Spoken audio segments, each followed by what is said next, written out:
Yes, there will be none. So are we ready?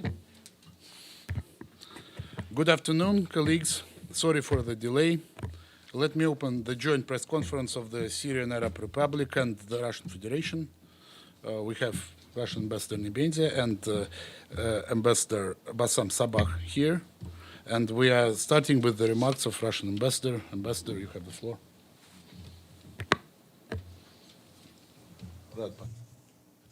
Thank you, Fyodor. Once again, I apologize for being too late and keeping you too long. I spoke too much today already, so I will not be repeating myself. You know the reason why we called this press conference.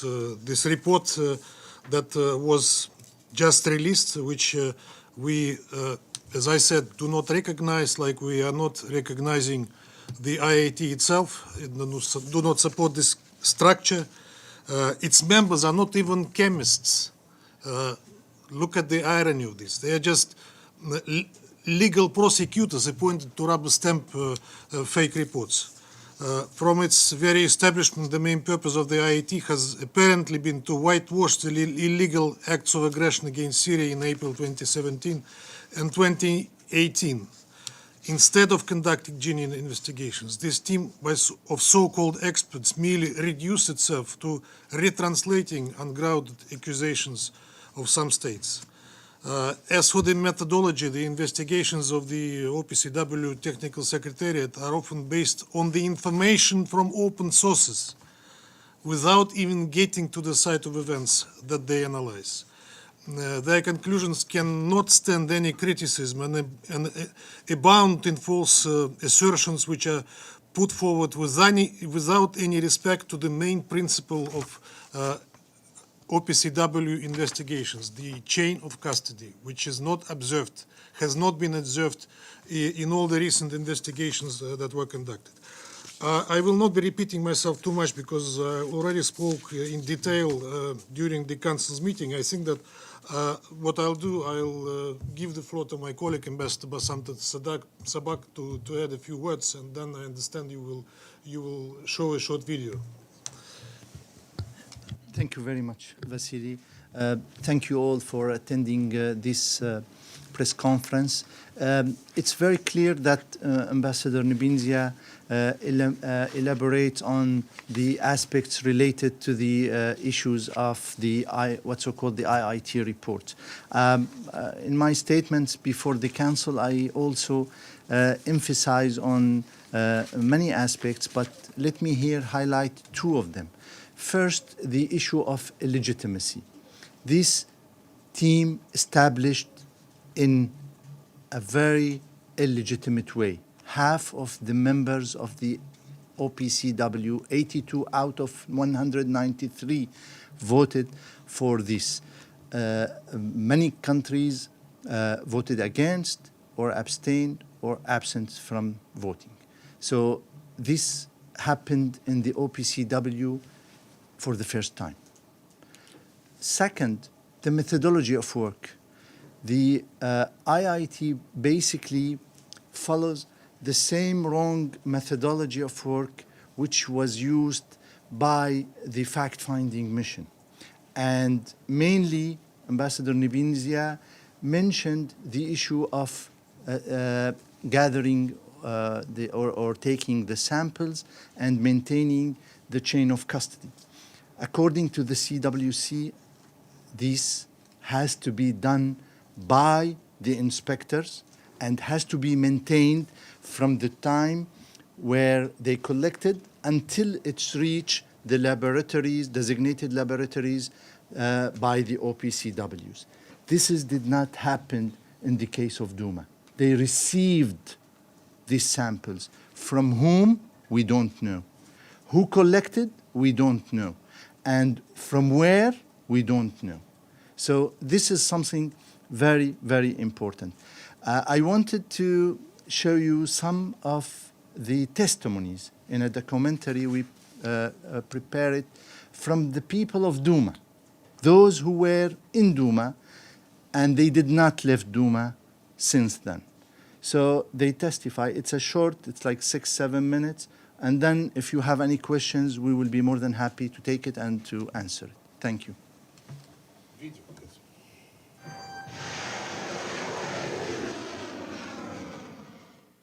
إنه 14 من نيسان عام 2018. البوارج الحربية الأمريكية البريطانية والفرنسية تضيء سماء المتوسط بعدوان ثلاثي استهدف الأراضي السورية. هذا العدوان كان بسبب ما زعموه بأنه تم استخدام السلاح الكيميائي في مدينة دوما بريف دمشق. بعد انتشار هذا الفيديو وادعاءات قادة المجموعات المسلحة في تلك المنطقة بأن الحكومة السورية استخدمت الغازات السامة ضد المدنيين في دوما.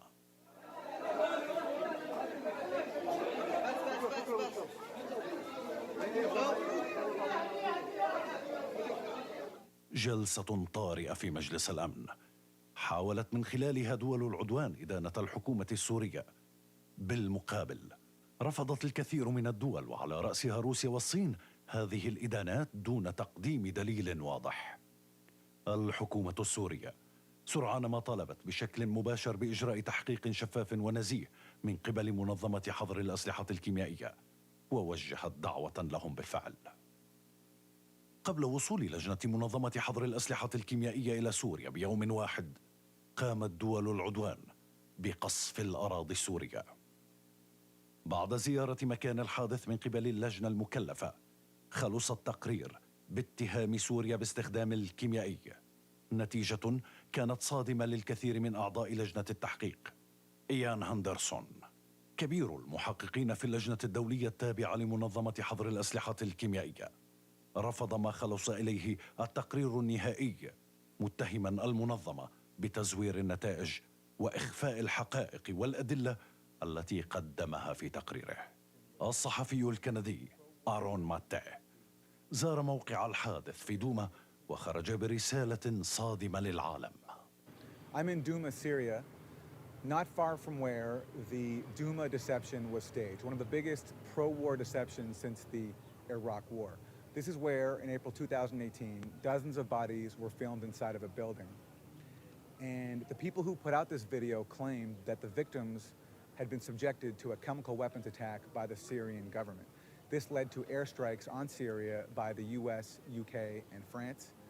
But now we know that the alleged Douma incident was staged. We know that because a hospital scene that was filmed here was confirmed by the people who were in the video and doctors to be a hoax put on by the White Helmets, which was a US, UK funded organization that worked very closely with the sectarian militias inside Syria. الصحفي الكندي لم يكتفي بهذا الفيديو، بل غرد على موقع تويتر حول أداء منظمة حظر الأسلحة الكيميائية وتقريرها النهائي، وتحدث بالتفصيل. آرون ماتي الصحفي الكندي قال: كانت المهمة الرئيسية هي تحليل الأسطوانتين اللتين تم العثور عليهما في مسرح دوما، لكن هندرسون واجه مقاومة من مرتبة عليا. كان هذا الأمر مقلقا. لم يكن هناك أحد ضمن الفريق يملك المعرفة والخبرة اللازمة لإجراء الدراسة الهندسية كالخبير المخضرم في منظمة الأسلحة الكيميائية إيان هندرسون. غرد الصحفي الكندي أيضا: تمكن هندرسون من المضي قدما في دراسته الهندسية وقدم نتائج ليتم مراجعتها من قبل الزملاء، لكن هندرسون وجه بمشكلة ثانية. رفض رؤساؤه قبول دراسته، بل وأمروا بإزالة النسخة من الأرشيف. دراسة إيان هندرسون وصلت إلى نتيجة هندسية: إنه تم وضع الأسطوانات بشكل يدوي، نافيا احتمالية إلقائهم من الجو عبر الطيران. تم حذف دراسة هندرسون العلمية ووضع كلام شهود مجهولين لتسييس التقرير وفق رغبة دول العدوان على سوريا. منظمة دولية تدعم الذين يخاطرون بحياتهم وحريتهم لتقديم مساهمات في سجل التاريخ قامت بدراسة نتائج التقرير النهائي للجنة منظمة حظر الأسلحة الكيميائية. بعد الدراسة التي قامت بها لجنة مؤلفة من خوسيه بوستاني المدير العام الأول لمنظمة حظر الأسلحة الكيميائية، والبروفيسور ريتشارد فالك بروفيسور القانون الدولي في جامعة برينستون، والمقرر الخاص السابق لدى الأمم المتحدة، والدكتور هيلموت تيلو هيرر دكتور تابع للأطباء الدوليين لمنع الحرب النووية. هذه اللجنة وافقت بالإجماع أن هناك ممارسات غير مقبولة للمنظمة التي تسعى لإخفاء المعلومات بهدف الوصول إلى نتيجة مسبقة كما حصل في تحقيق دوما. طبعا أبو عبد الرحمن اللي هو سمير كعكي حكى أنه نحن ممكن يتغير الموقف وبس بدنا صبر وبس بدنا كذا، وفي بالمقابل أي شخص نحن نعتبره أو أي شخص رح يدعو للتسوية أو رح يوالي التسوية أو رح يدعو لأنه وقف هدر الدم نحن نعتبره فار من الزحف. لما أنت بتناقشهم بدقوا هيك سلاحهم على الطاولة بيقول لك إنه نحن بدنا نصمد لآخر لحظة. شو مقيمات الصمود عندكم؟ الضحايا عم يقدموا ضحايا هن، كل ما زادت الضحايا بصير في عندهم دعم برا أكثر، يعني الدعم مقابل الدم.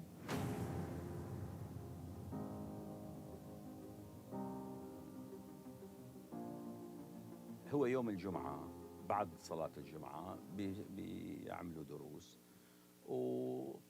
ويعني في من نتكلم من الناس اللي بالمسجد اللي هن يعني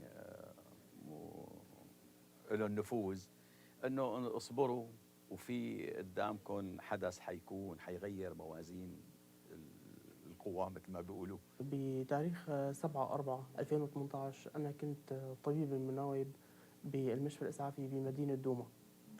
بهذاك اليوم تحديدا حوالي الساعة 12 الظهر وصلت تعليمات لإدارة المشفى أبلغتنا فيها أنه استعدوا، ممكن يصير حدث ما يقلب الطاولة على النظام. بحدود الساعة 5:30 ل6 بهذا الوقت تقريبا.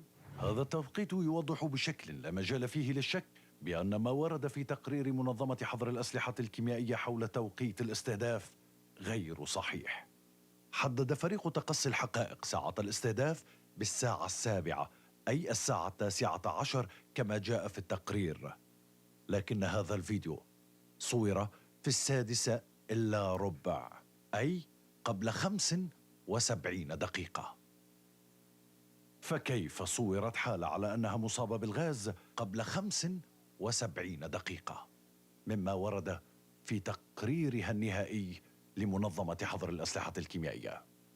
صار انه الاصابه الحاله اللي تجينا نحن يرش عليها مي، بعض الحالات تجينا نحن يرش عليها مي. هون انا بيت حمايه وفي بجنبنا بيت جيراننا كمان بنعرفهم كثير بيقربوا بيت حمايه، وفي بيت خوالي كمان بالابو اللي اخر واحد يعني فيه. انا اللي جنبه، يعني انا قعدت باللي جنبه ما فيني شيء، طلعت وما فيني شيء، بس قالوا انه بيت خالي ميتين كلهم، يعني حتى ما حدا طلع من هون عايش. واخذوهم وصرنا نسال عليهم ما عنا عرفنا وينهم، يعني انه ما بنعرف لا ميتين لا عايشين وشو صار فيهم الله اعلم. يعني نحن ما عرفنا شو صاير معهم عن جد، يعني ما بعرف اي شيء عنهم ابدا ابدا ولا فكره. خرجت انا ووجهاء البلد كثير منهم بغض النظر عن اسمائهم، وقصدنا قياده جيش الاسلام لنسالهم من اصيب، من مات من اثر هذه الغازات. كان جوابهم الامتناع عن الجواب، يعني لم يجيبونا بكلمة واحدة. طيب أخرجوا لنا جثثا، أخرجوا لنا أحدا مات أو أصيب كي نراهم. كان جيش الإسلام يتهربون من الجواب، قيادة جيش الإسلام تتهرب من الجواب وتقول أن هناك غازات وهناك ضرب من الجيش السوري وهناك يعني تهويل إعلامي للموضوع كثير. لكن نحن طالبناهم بالجثث، طالبناهم بالموتى من أصيب بالغازات، لم يجبنا أو يعطونا أي شاهد أو دليل واحد على وجود إصابات أو وفاة.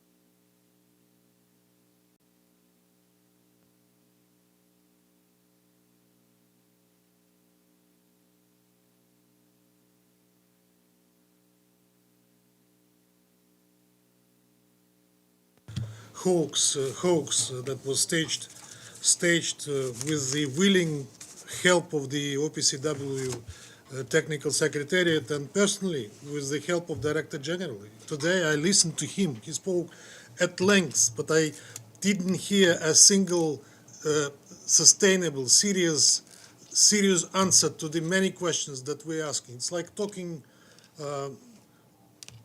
blind talking to the deaf. That was my feeling today.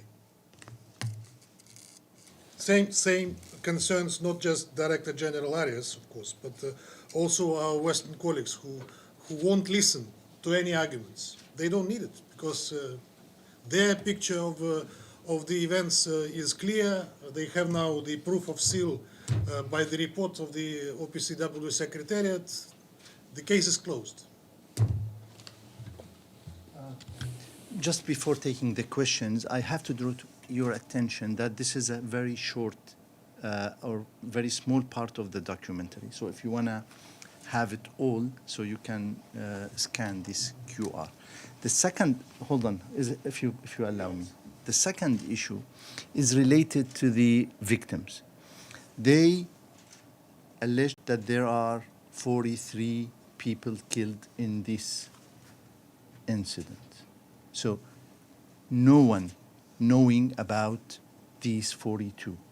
We don't have their names, we don't have their bodies. So basically we just have this number in the reports, but no one have anything about them. So please. Thank you, Theodore. Alan Bulkati from Russian news agency RIA Novosti. On behalf of the United Nations Correspondents Association, thank you for doing this briefing. I have two questions, please. The first one is for both of you ambassadors. What particular consequences will this last IIT report entail for Syria? And the second question is for Ambassador Sabbagh, please. Given the fact that you do not consider the IIT as a legal body, how do you foresee the further cooperation with OPCW? And is there a possibility that of the withdrawal of Syria from the OPCW? Okay. In terms of our cooperation with the OPCW, we are a very responsible member of the OPCW. We took a strategic decision to join the OPCW in 2013. We implement our obligations according to the CWC, and we are working with the technical secretariats on all aspects related to our obligations. Anything out of obligations, we are not responsible for. On what happens next, Alan, answering your question, I don't know what will happen next. Some of our partners in the Security Council are very inventive, I know it, and what they have in mind, that's not for me to judge. They didn't share it with me. Let's see. Let's see what happens next. But again, whatever happens next will be based on a hoax report. You have to understand that. Pamela, you go next. Thank you so much, Fedor. Thank you, Ambassador Nebenzia. Thank you, Ambassador Sabbagh. It's Pamela Falk from CBS News. My question is about your stakeout yesterday, about the crossings from Turkey to Syria with the earthquake relief. We just heard from Dujarric that the hub is still going at Bab al-Hawa, but the road is damaged. It's preventing a lot of the aid from going in. Are you considering other crossings, which many countries have called for? Thank you so much. Thank you for the question. I think I answered very clearly yesterday. I said, crossline is available. Syrian government is ready to help, to support any countries who wanted to provide the shelters, the food supply, the medications to the Syrians anywhere in Syria. We can help, we can support, we can work with. So I think the possibility is there, as we have Aleppo airport receiving humanitarian assistance, and the crossing point, it's not far. It's like 40 kilometers from the airport. So I think it's possible, and the government committed to do so. It's just that a lot of reports are that as much, the aid is need is enormous. How are you opening up some of this to get more in? I didn't catch your question exactly. You said that it, of course, as far as you're concerned, it has to go through Damascus to be distributed. But are the crossings, right now it's Bab al-Hawa from Turkey to Syria. Are there other places that aid will be allowed in? You have to understand that Bab al-Hawa is not controlled by the government. It's controlled by Jabhat al-Nusra. So you are asking me about something which is out of our controls. What I said, that anything under our control is ready, and we are going to help on that. And just to follow up, the UK said they will be using the white helmets, which of course came up in this documentary. What's your view on that? It's their establishment. It's established by the British intelligence. So if they use it, I will not be surprised. Nizar, then Abdul Thank you, Hamid. Nizar Aboud of Al Mayadeen Television. My question is, Mr. Arias raised the issue of 2 cylinders being moved away 60 kilometers from where they are supposed to be remain. 16. So once he said 16, then another time he said 60. So why were they removed? Do you have an explanation for why they were removed? It's very, let's say, technical aspect. When these cylinders took from the site in Douma, they kept in a storage. And then we had the request from the OPCW that they wanted to revisit and to examine these 2 cylinders. So they asked us not to do anything with it unless they finish this job. Then the team from the OPCW came and examined the cylinder.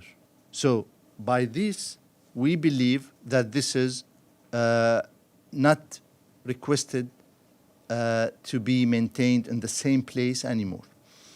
Then we move it to another storage, and this storage hit by Israelis attacked, and the 2 cylinders were destroyed. So the argument by the OPCW that these 2 cylinders moved to the new storage has no validity, because for the reason they asked to keep it, we implemented, they re-examined, and they visited the site where it was storage. A quick follow-up, also the report speaks about 43 people, and the names are mentioned in the report. You said that there were no casualties or no mortalities in the incident. Where did they come with the 43 names in this report, and where are the bodies? The lady in the documentary said, my relatives, my uncle's family. She said, living in this. So after the incident, they disappeared. She said it. So if her relatives are, up until now, disappeared, so what we will consider this? I don't know. Thank you so much. This is Abdul Hamid Sayam from the Arabic daily Al-Quds Al-Arabi. I have 2 questions, one for Ambassador Nebenzia and one for I'm the ambassador of Syria, Sabbagh. Mr. Nebenzia, 2 days ago, I think a senior Russian official, on the occasion of the speech given by Colin Powell in the Security Council on 6 February 2002, as you know, this senior official called for the follow-up investigation of the campaign of deceit that led to the invasion of Iraq. How do you gonna go ahead with this call? Are you serious about investigating the crimes and atrocities committed against the Iraqi people by the US invasion? And my question to my Syrian ambassador, there is a poem by Mahmoud Darwish, put the two enemies, Palestinian and Israeli, were put in a cave or in a well, and they found a snake, and they have to cooperate together to save themselves. Would this incident, would this earthquake bring Syria and Turkey closer to each other, work together, and maybe reconcile in the near future? Thank you very much. There are many things in this world left uninvestigated. And of course, the Iraqi hoax was never properly investigated. Nobody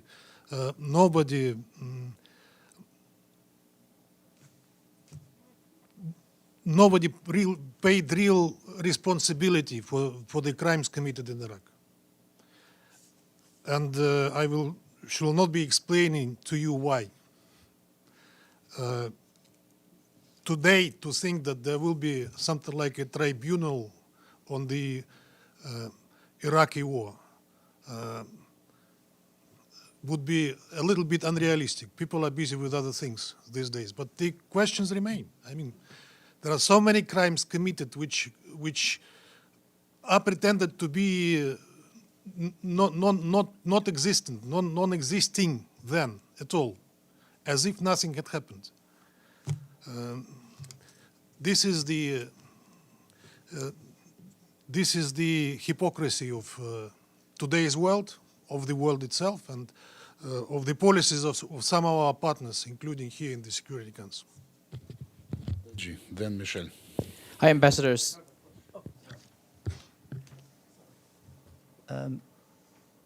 The earthquake hit both of our people, Syrians and Turks. This is a very devastating humanitarian situation.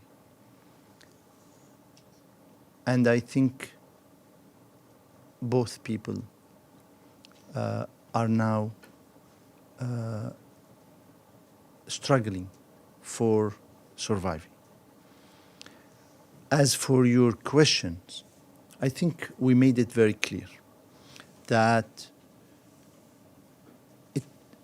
whatever it says toward the improvement of the relations between our two countries has to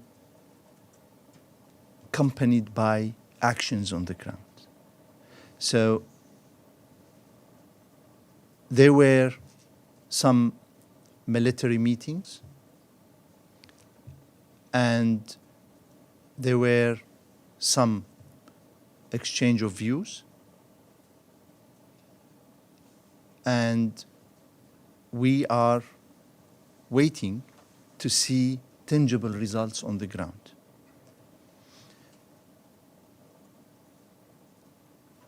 I think if we have a progress on that, you can see progress on the improvement of the relationship. Thank you. Go ahead.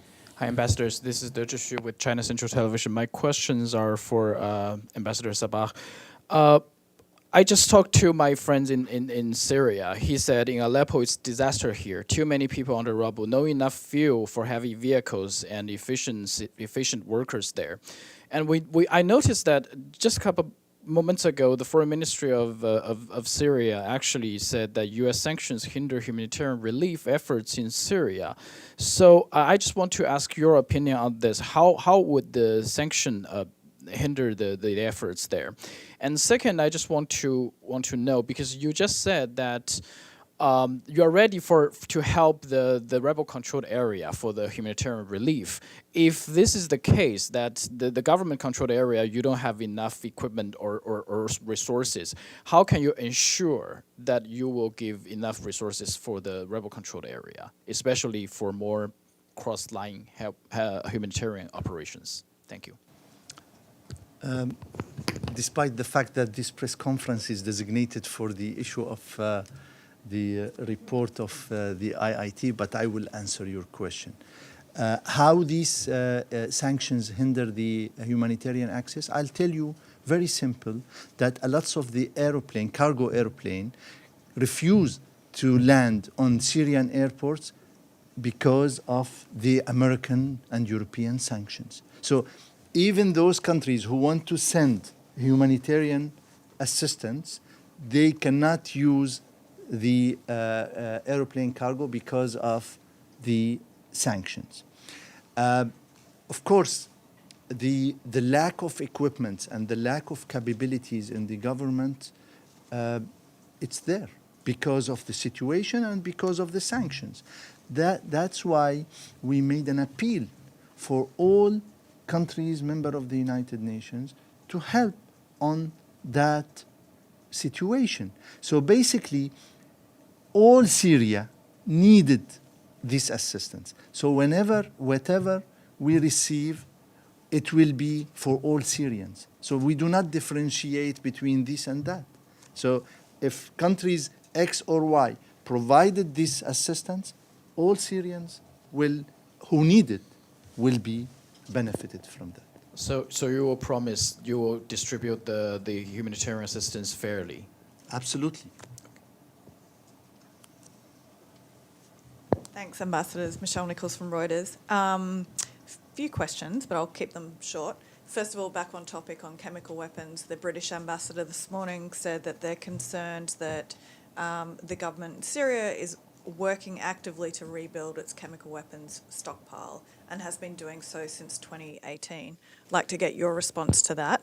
On cross-border aid deliveries, can you just clarify for us that is it still the Syrian government's position that any cross-border aid deliveries is a violation of your sovereignty and territorial integrity? Is that still the case after the earthquake?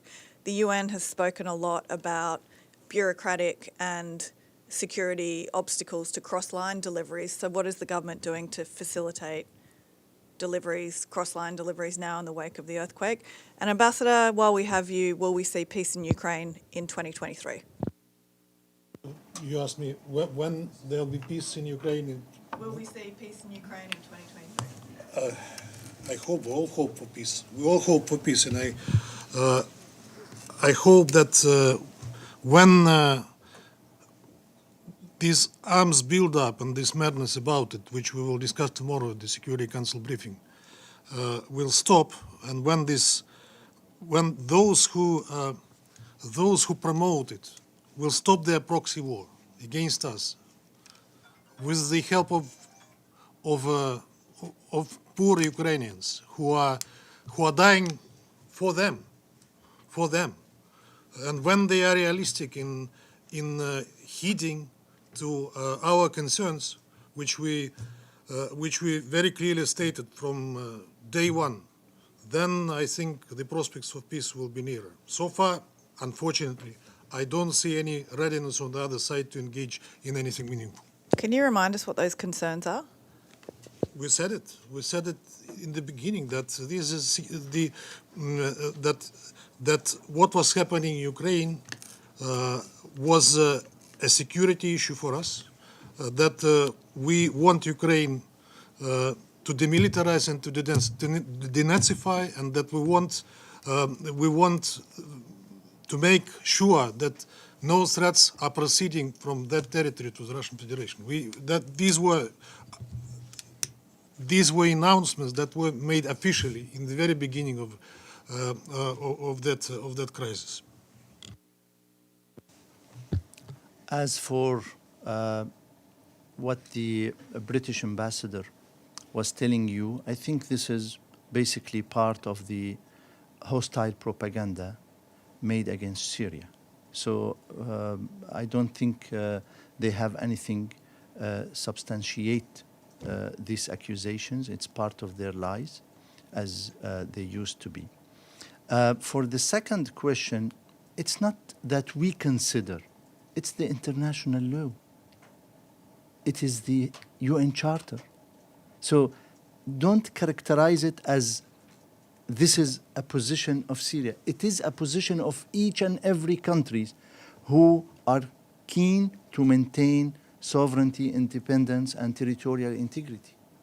So it's a principle. So if it's happened to your country or to his country, it will be the same.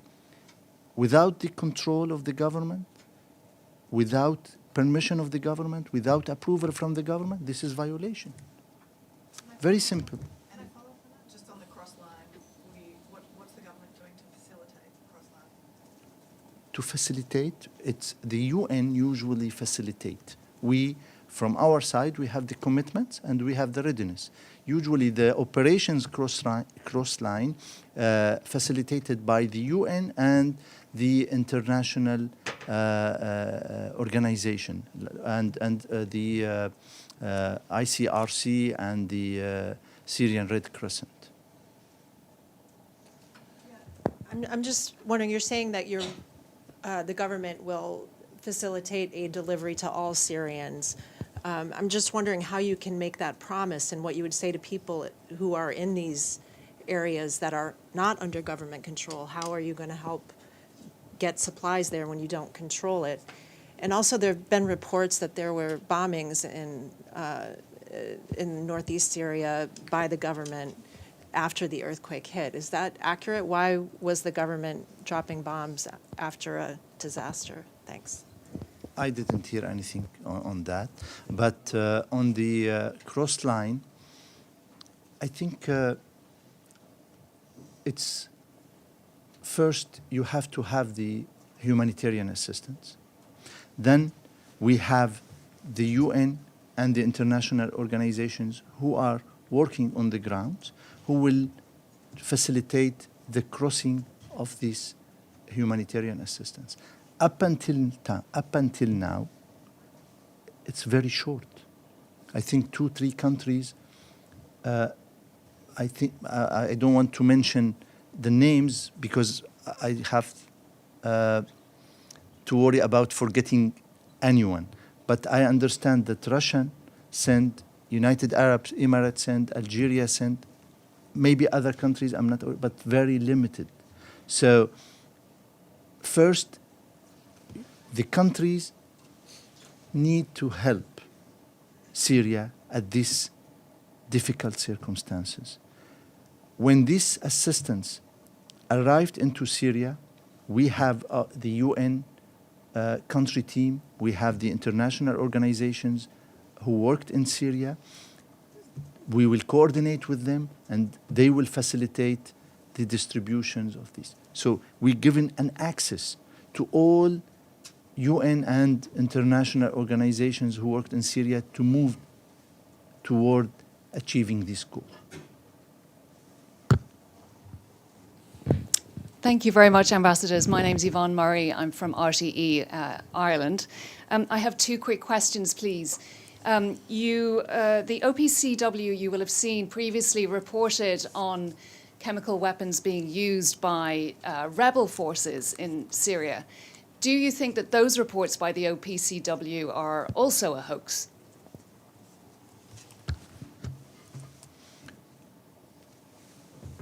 We have plenty of informations given to the OPCW, given to the United Nations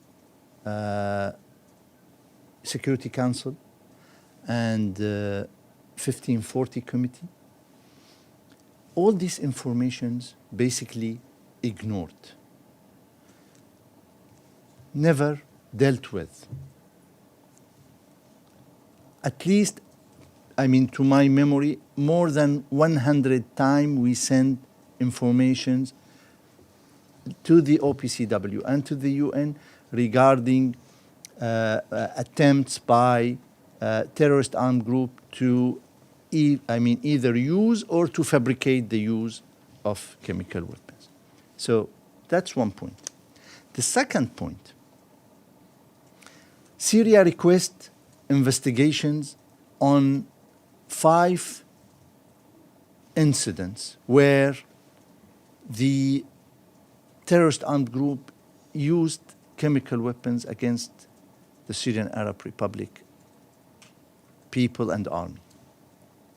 From 2016 or 17 up until now, so 5 years, we have no result. This investigation is not achieved. This report is not concluded. So these indications give you a proof that the methodology of work in the OPCW is not working in the right directions. Why the investigations on incidents happened after 2017, Duma 2018, took place and report release, and incidents happened in 2017, reports are not released and investigations not finished. I mean, this is the questions. I mean, I don't have to judge anything. The situation is judging. The facts is judging. So let them prove to us that they work according to the correct methodologies.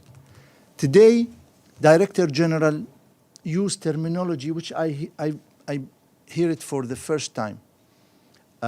Highest criteria, best practices. We do not have such terminology in the CWC. The convention and its verification annex clearly designated the steps on how you conduct investigations. And the technical secretariat has only one choice: to implement these provisions of the conventions. That's it. You say you cannot answer why they chose the Duma report. I think I can answer. Not easy, not a difficult guess, because they prepared it long. They wanted it to be something with which they could whitewash their aggression in April 2018. It was difficult, but they made it. Congratulations. But I mean, you see by yourself that it's so stitched with such bad threats that you can see it with your eyes, with your open. It's seen in every finding of that report. So the answer is clear: why they are not rushing to conduct investigations on reports on incidents that you were dutifully reporting them. I remember it very well. And that's all being piled in the Secretariat without any answer, without any initiative to begin investigation. Look, today I think I was lucky because I was accompanied by an eloquent host who answered most of the questions. And I think that you should be talking to Ambassador Sabbagh more often, and he will tell you more interesting things. Thank you very much. I think because I kept it too long. Last question. Okay. Thank you. Okay. Am I allowed one last follow-up? You've spoken about Syria's right to defend its sovereignty and territorial integrity under the UN Charter. Do both of you agree that Ukraine has that same right? Let's talk on Ukraine when we talk Ukraine. We came to talk about the report of the OPCW. And on that issue, you heard many of my statements. You will hear tomorrow. And I will try to answer your question tomorrow during the Council's briefing, okay? I will answer. Thank you. Thank you very much.